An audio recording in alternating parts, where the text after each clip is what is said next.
안녕하세요. 에스더입니다. 날씨가 많이 더우시죠?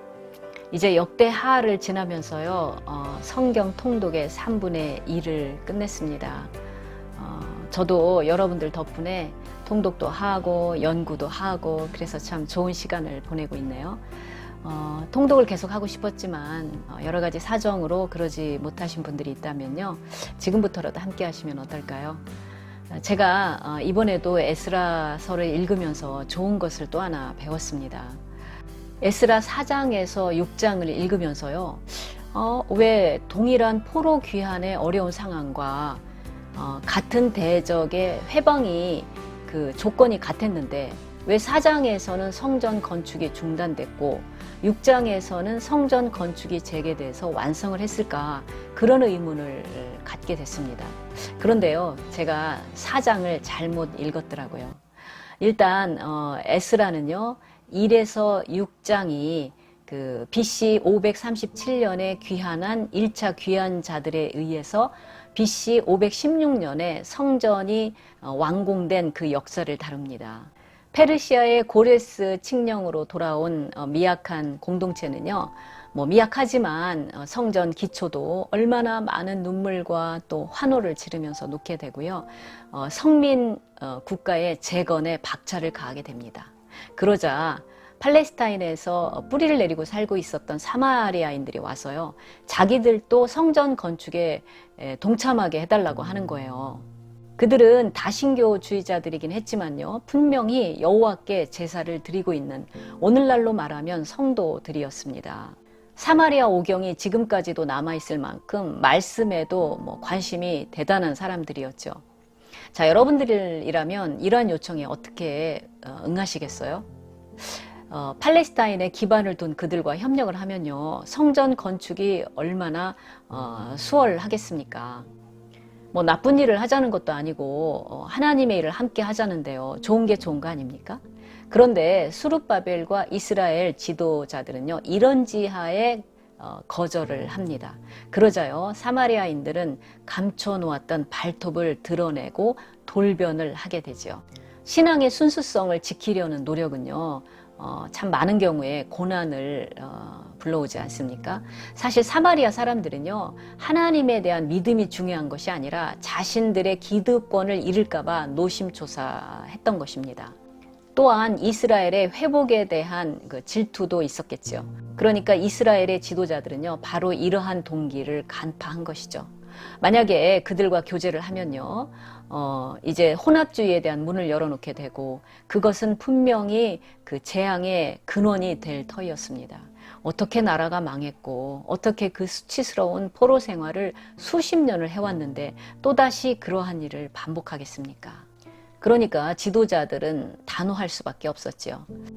에스라 저자는요, 바로 이러한 사마리아인들의 악행을 드러내기 위해서요, 수십 년 후에 있었던 그 역사를 차용해 온 것입니다. 잠깐 본문을 보시겠습니다. 아닥사스다 왕의 조서 초본이 르훔과 서기관 심세와 그의 동료 앞에서 낭독되매 그들이 예루살렘으로 급히 가서 유다 사람들을 보고 권력으로 억제하여 그 공사를 그치게 하니, 23절이고요. 24절 보시면, 이에 예루살렘에서 하나님의 성전 공사가 바사왕 다리오 제2년까지 중단되니라.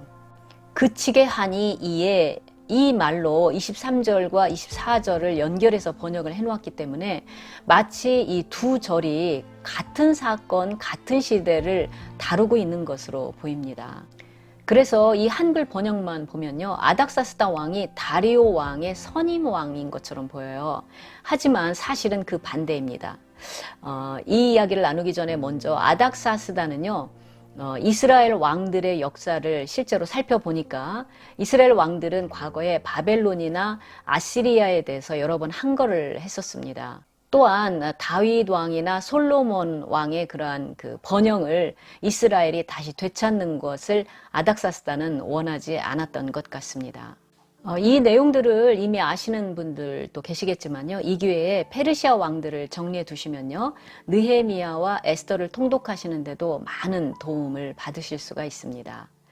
먼저 페르시아 왕은요, 1대 왕 고레스를 시작으로 캄비세스 2세, 수메르디스, 다리오 1세, 5대 왕 아하수에로 1세, 6대 왕 아닥사스다 1세로 이어집니다. 여기에서 아하수에로는요, 바로 에스더의 남편이 되고요.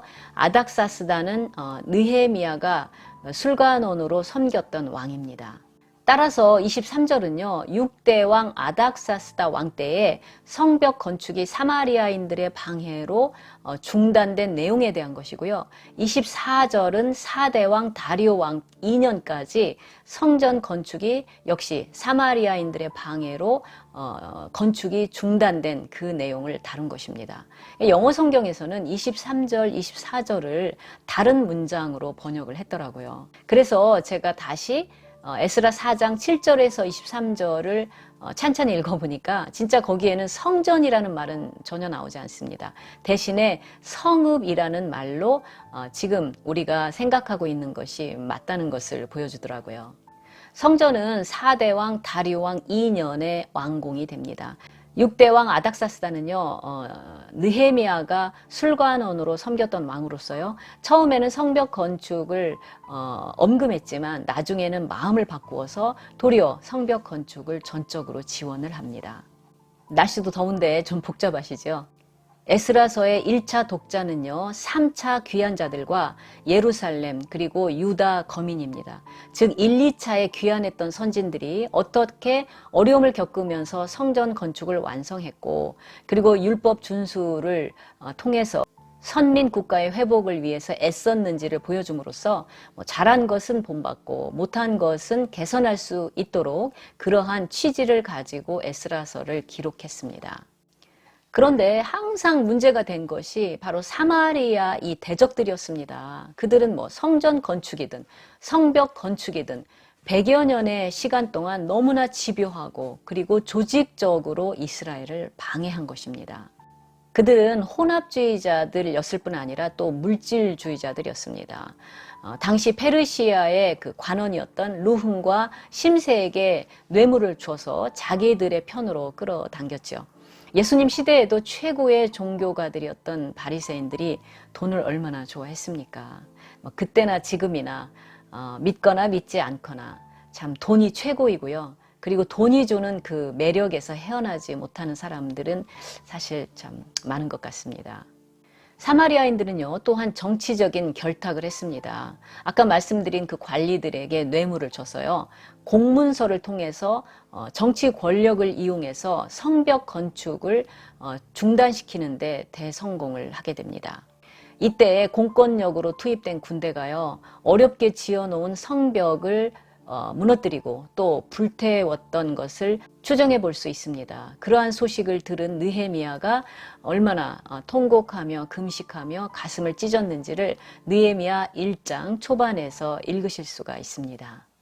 믿음 생활을 하다 보면요, 어떤 때는 불신자보다 같은 그리스도인들로부터 참 어려움을 당할 때가 있습니다. 그것도 집요하고 조직적으로요. 한국에는 교회, 또 선교단체, 신학교, 또 기독교 학교 등등 많은 그 하나님의 공동체가 있는데요. 참 심심치 않게 그 일들을 수종드는 많은 분들이 같은 그리스도인들로부터 정말 어려움을 겪는다는 이야기를 듣게 됩니다. 아니, 그리스도인인데 어떻게 그렇게까지 할 수 있어? 라고 생각할 수 있지만요. 참 이것이 우리 그리스도인들이 인정하지 않을 수 없는 불편한 현실이자 진실인 것 같습니다. 하지만 타협으로 편한 길을 가는 것보다는 그래도 신앙의 순수성을 지키면서 고난받는 자들을 끝내는 승리하게 하시는 하나님이심을 믿습니다. 사실 우리 주 예수 그리스도도 바로 이 이스라엘의 미약한 공동체의 후손을 통해서 이 땅에 오시지를 않았습니까? 오늘도 신앙의 순수성을 지키기 위해서 몸부림치는 하나님의 백성들을 하나님께서 위로하시고 함께 해주시기를 기도합니다.